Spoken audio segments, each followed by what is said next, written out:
5 তারিখে আমাদের এনগেজমেন্টের 6 বছর পূর্ণ হলো। এজন্য আমি আর আমার হাজব্যান্ড চলে গেলাম একটি রেস্টুরেন্টে, দুজনে একটা ডিনার ডেটে। তো রেস্টুরেন্টটা ছিল ধানমন্ডিতে 7 মসজিদ রোডে। রেস্টুরেন্টটির নাম ছিল ট্রাভেলিস্ট। এটা খুবই জনপ্রিয় এবং ট্রেন্ডিং একটা প্লেস বলতে পারেন। আমি অনলাইনে অনেক রিসার্চ করেই এই জায়গাটাতে এসেছিলাম যে এদের ফুড এবং এনভায়রনমেন্টটা কেমন হবে। তো আমি অনেক ভালো ভালো রিভিউ দেখেই আমি এখানে এসেছি।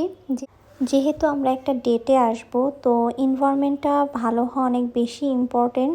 তো আমি দেখেছিলাম অনেকেই এই রিভিউটা অনেক ভালো দিয়েছে যে এইখানের পরিবেশটা অনেক বেশি ভালো। আমিও এখানে এন্ট্রি নিয়ে আসলে রীতিমতো অবাকই হয়ে গেছিলাম যে এত সুন্দর করে একটা রেস্টুরেন্ট সাজানো, ইচ অ্যান্ড এভরি কর্নার এত পারফেক্টলি ডেকোরেশন করা ছিল। আমাদের দুইজনেরই এই জায়গাটা অনেক বেশি ভালো লেগেছে, কারণ এদের এনভায়রনমেন্ট, এদের সার্ভিস, ফুড সব কিছুই 10 আউট অফ 10 ছিল। রেস্টুরেন্টটা কিন্তু মোটামুটি ভালোই বড় ছিল। আর সব থেকে ভালো যেটা লেগেছে, এদের প্রত্যেকটা কর্নার এত সুন্দর করে সাজানো ছিল যে আপনি এভরি কর্নারে যেই আপনারা পিকচার তুলতে পারবেন। যারা আসলে পিকচার তুলতে পছন্দ করেন তাদের জন্য এটা অনেক ভালো একটা প্লেস হবে। তো একটা অ্যাস্থেটিক ভাবও দিচ্ছিল, পাশাপাশি অনেক গ্রিনিশ ছিল, ওয়ার্ম লাইটের ছিল। এতক্ষণ তো আমরা রেস্টুরেন্টের ডেকোরেশন নিয়ে কথা বললাম এবং দেখলাম। তো এখন আসি মেইন পার্টে, যেটা ফুড।